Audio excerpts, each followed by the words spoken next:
Back here on Radio Row, our Super Bowl 48 coverage rolling right along. All this week brought to you by the Low T Centers of Nashville. Darren McFarland, Brad Hopkins, Derek Mason with you, and we're now joined by Hall of Famer and great player, former great player, Rod Woodson, who spent a lot of years in the NFL and is now, we enjoy watching you on television. What's it like on the other side, Rod?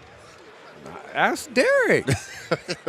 Well, he's what? He's just now getting into this. You know what? It is different.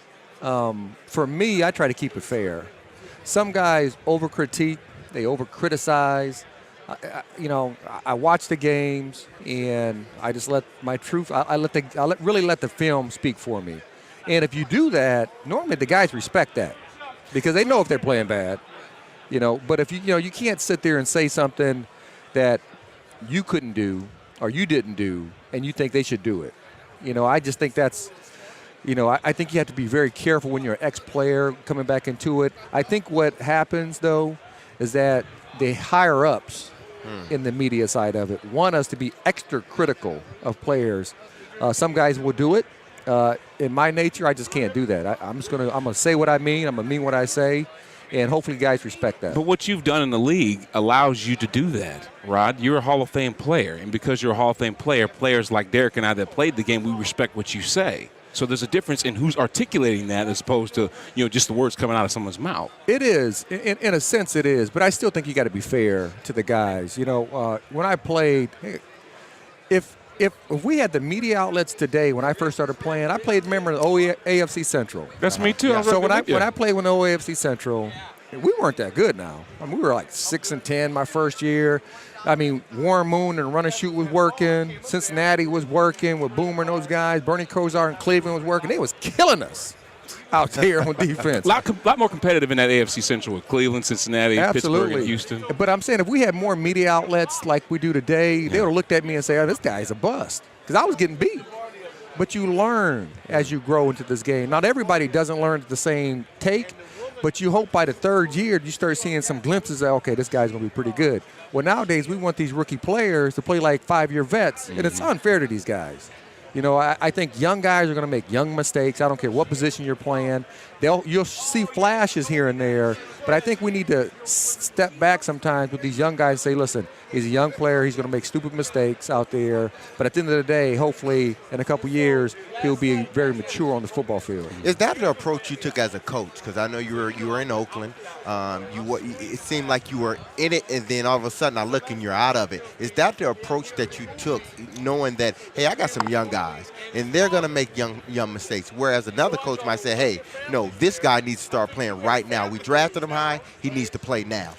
When I was coaching with the Raiders, my take was I think when you really get into it, everybody's going to see the game differently. I was thinking if he's a 5-year vet, because I had some older guys, I had 2 young guys, but my older guys, I thought they knew what they knew, but they didn't know it. So I think every coach has his own little take on it. You have to push your guys. It's kind of like having kids, to be honest. When you look at players, you got to push them. You got to be fair to them. You got to make them want to work harder and be better at it. But at the end of the day, you got to have some give, because I think every player brings their own uniqueness to the game. You can't say, listen, I did it this way, or I want you to do it this way, and you only can do it this way. That's high schoolish. Exactly. Because I think every player that comes in this league has a different way of doing it. I might tell one guy, I used to say, listen, I want you 8 yards off or 7.5 yards off. But if this guy can run and you can't run, you might need to go to 9 yards off. That's just the truth of it. So every guy has his own take on the game. Now when you look at guys like, because every time I look at a Sherman or Cromartie, or Nnamdi when he was at his peak, these taller guys, I think of you because you were the taller, defensive back, the long arms that were able to shut down a lot of receivers. Do you look at those guys and kind of see yourself in them? Yeah, when I look at, especially Nnamdi, because Nnamdi was in Oakland when I played there. Absolutely. And so I got to talk to Nnamdi a lot. But when I look at Richard Sherman, I graded him when he came out at Stanford 3 years ago when I was coaching. And, he's long, he's physical. Those guys can run. They have that long twitch muscle. I think the one thing about Sherman, when you look at him, he probably doesn't have the quick twitch muscles because smaller receivers like you gave me a problem. Guys that can create separation in a small window in a small box, I think give every DB issues. But when you start seeing more guys who are a little bit bigger, which is hard to find, and I think Seattle has all of them in the National Football League. I think all those guys are huge over there. I think I look at those guys. I don't compare them to me. I just think they're different. Nami's a big guy. I think everybody wants that big corner because back in the day, all the big players went to receiver. Exactly. Or they played basketball. But I think even those basketball players who are borderline, they're starting to see the money that's in the NFL, and they're starting saying, you know what? Do I have a better chance of being in the NFL or being in basketball? And a lot of those guys are starting to play football. So you're starting to see 6'5" receivers, 6'3" DBs in high school, and that helps. Back in those old AFC Central days, Mike Munchak and Bruce Matthews were my line mates. And bringing those guys up, those are Hall of Fame players like yourself. You found yourself coaching. Just talk about the expectation of being a great player like that and translating your success to those young guys that are learning from you. Well, I know the first thing I said to the guys in the meeting room is that your standard of play has to change. I think a lot of young guys, they make so much money today, comparable when we played. And I think what they do, they see that paycheck, they get that check and go, I made it. I did it. And I tell guys all the time, do you want a check or do you want a legacy? There's a difference in today's football. A legacy lasts forever. A check, I'm going to get if I'm average. Average players make a lot of money today. Nice. And first thing I told him, I said, what you have to do, I'm willing to keep learning. Even when I was coaching, I'm willing to keep learning. I'm going to learn. I'm going to soak it in by anybody. Even players can give me something that I never thought about.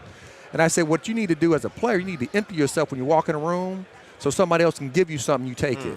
Some guys don't want to do that, though. Some guys think they're full and knowing everything, and most guys don't. So they have to empty themselves, and if they want to learn, they can keep learning. But what happens in this league, I think, for the most part, is that the level of play has to be higher. They have to set a bar higher. And everybody that steps on that field has to match that in practice because we do too much brother-in-law. We complain about practicing. We complain about OTAing, OTAs and all that stuff, training camp. It's not like we used to play. We used to ball.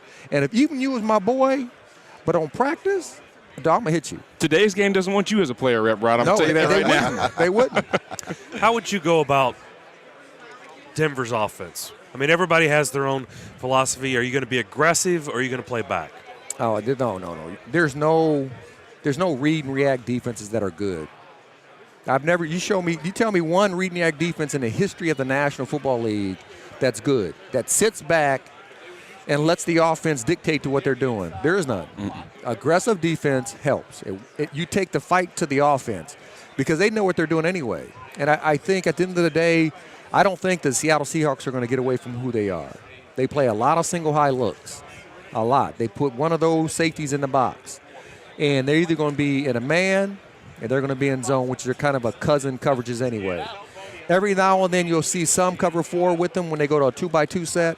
But when Peyton gets to that line of scrimmage, he's not there to hurry up for the most part. He will at times. Peyton's there to see. That's what he wants to do. He wants to see what you're doing. And I think what's hard, because we played Peyton a couple times when I was playing, and he did it. I mean, he was there at the line of scrimmage, giving us all his little jitters and jatters and his little gyrations with his feet and hands, right? You have to hold your water. You really do. You have to hold your water with Peyton, because if you rotate and show him where you're going, it's too late. I think what happens with defense is you need to make a quarterback see the defense after he touches the football and try to decipher where they're going. But if you give these great quarterbacks and playing in this game today opportunities to see what's going on before the ball snapped, they won. I mean, he'll tear you apart. Last thing, Rod, as a Hall of Famer, if you were starting out your career today, how much would you have to change your game? Or would you? No, I wouldn't change it. I look at you look at the Seattle Seahawks and how aggressive they are on defense. They've had, the second most penalties in the National Football League this year? Who cares? If you're that good, you're going to overcome your penalties. You have to be aggressive. You can't let – that's what I love about the Seattle Seahawks defense. They don't let how the game is called dictate how they're going to play. They're going to go out there. They're going to make some plays. They're going to hit people. If they call holding, they're going to call holding. If they're going to call hitting the defensive receiver, they're going to call it. They're going to get back up, and they're going to do it again. And they're going to do it again. So, I don't think you should change your game for the way they're calling the game. You just keep being aggressive, and hopefully after playing really good football, you can overcome it. So you going with the defensive team? I didn't say that. You didn't ask me that question.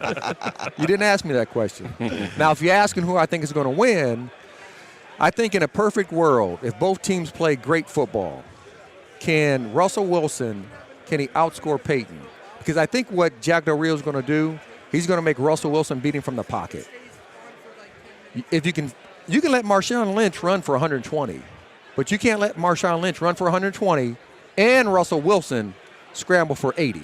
Can't let it happen. Wow. You can let one thing happen, but you can't let both of them happen. I think if you take away Marshawn Lynch, which is going to be hard to do, if you take away him, but you make Russell Wilson beat you from the pocket, I think the Denver Broncos have a great chance of winning. Thanks for stopping by. We really appreciate it. Rod Woodson. Appreciate it, Rob.